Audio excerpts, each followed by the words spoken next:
the discipline of elimination, the path to unbreakable strength. It is not daily increase, but daily decrease. Hack away at the unessential. Bruce Lee. There exists a kind of strength no storm can shake, a quiet power born from within, forged through discipline, discomfort, and detachment. 4 centuries ago, Miyamoto Musashi embodied that power. He was undefeated in 60 duels, not because he was the strongest, but because he had mastered something greater, the mind that does not move. Modern life offers comfort but breeds fragility. We have abundance but no focus, motivation but little endurance. To rediscover Musashi's strength, we must return to the philosophy of elimination, not adding more, but removing what weakens us. The weakness of comfort. Lucas, an ordinary engineer, lived the modern cycle of intention without execution. Gym memberships canceled, diets broken, promises postponed. When a panic attack sent him to the doctor, he heard a truth that changed everything. Your body reacts to threats that don't exist because your mind isn't trained to distinguish danger from discomfort. Most people are not weak because they lack strength. They are weak because they cannot bear discomfort. As Epictetus said, we suffer more often in imagination than in reality. Musashi's first principle: eliminate dependency. Musashi taught that strength begins where dependency ends. Have no preferences, he wrote. Do not depend on any particular weapon. If your discipline depends on perfect conditions, you are fragile. Lucas saw his own weakness. His productivity relied on rest, his health on convenience. So he began dismantling dependencies. 20 push-ups a day, anywhere, under any condition. When fatigue, travel, and illness arrived, he remembered Musashi's command. Practice must continue regardless of circumstances. 10 push-ups when tired, 5 when sick, but never 0.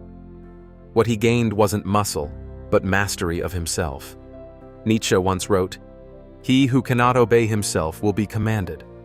Through consistency, Lucas learned self-command, the still mind, mastery of reaction. By day 40, his body had strengthened, but his mind still trembled. Musashi's concept of hyojoshin, the everyday mind, became his next lesson. At the moment of battle, your mind should be the same as when you are drinking tea. True mastery is calm awareness amid chaos. Lucas began observing fear without reacting, breathing through anxiety, silence through anger. The first attempts were torturous, but slowly his emotions lost control over him. Neuroscience confirms this ancient truth. Deliberate exposure to discomfort rewires the brain's fear response. As Marcus Aurelius wrote, "You have power over your mind, not outside events. Realize this, and you will find strength." The body as the mind's anchor. Musashi knew that a calm mind without a capable body is illusion. When the body is weak, he said, the mind wavers. So Lucas challenged himself, 100 push-ups a day for 30 days. At first, it took nearly an hour. By the end, 12 minutes without rest. What changed most was not his arms, but his will. Hemingway observed, "The world breaks everyone, and afterward, some are strong at the broken places." Strength, Lucas learned, is built from breaking and rebuilding. Zanshin, the mind that remains.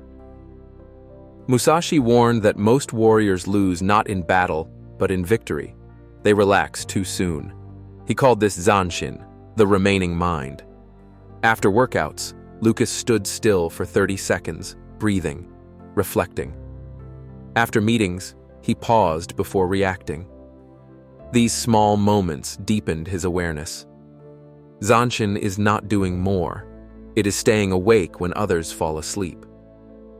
Fudoshin, the unshakable mind. The test came when Lucas lost his job. Once, such news would have shattered him. Now, he listened, accepted, and returned to work calmly. He had reached Fudoshin, the immovable mind. Musashi wrote, "The tree is still not because there is no wind, but because its roots are deep." While others panicked, Lucas adapted, found opportunities, and rebuilt stronger. Resilience, psychologists say, is not talent, it's repetition.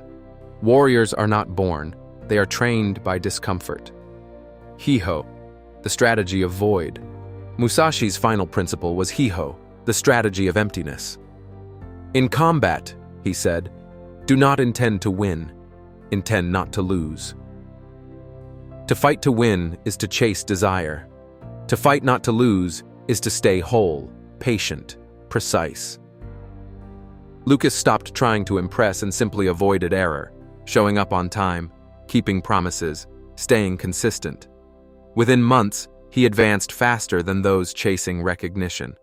Sun Tzu wrote, "He who knows when he can fight and when he cannot will be victorious." Steady composure outlasts ambition. Sutemi, abandoning the self. After 6 months, Lucas stopped counting days, stopped seeking validation. He practiced for its own sake. Musashi's final teaching, Sutemi, abandoning the self, became real. His last words were, "I regret nothing. I fear nothing. I desire nothing." Freedom comes not from gaining power, but releasing attachment to outcome, ego, and identity. Lucas learned that you cannot lose what you are, only what you have. When strength becomes identity, no loss can undo it. The warrior's paradox. As Lucas grew steadier, others became uneasy. His calmness mirrored their avoidance. People mocked his discipline, called him too serious. But this is the cost of mastery. Schopenhauer wrote, "The truth passes through 3 stages. First, it is ridiculed. Second, it is opposed. Third, it is accepted as self-evident. True strength often isolates before it inspires." Kenzen Ichi, the unity of being and practice. A year later, Lucas was not practicing discipline. He was discipline. Musashi called this Kenzen Ichi, the unity of sword and spirit. When action and being are one, motivation disappears. Effort becomes nature. As Lao Tzu said, "Mastering others is strength. Mastering yourself is true power." The highest human potential is to live without hesitation or dependency, to act as naturally as breathing. The uncomfortable path. Musashi died alone in a cave, writing until his final breath. He left no wealth, no title, only mastery. His last words, "I regret nothing," were the mark of one who had faced himself completely. Few reach that level, not because it's impossible, but because it's uncomfortable. Most choose ease over evolution. But as Musashi and the Stoics taught, greatness is found not in addition, but in subtraction, removing all that is unnecessary until only truth remains. The question is not how Musashi did it, but why aren't you? You have the same mind, the same hours, the same body. The difference is not ability.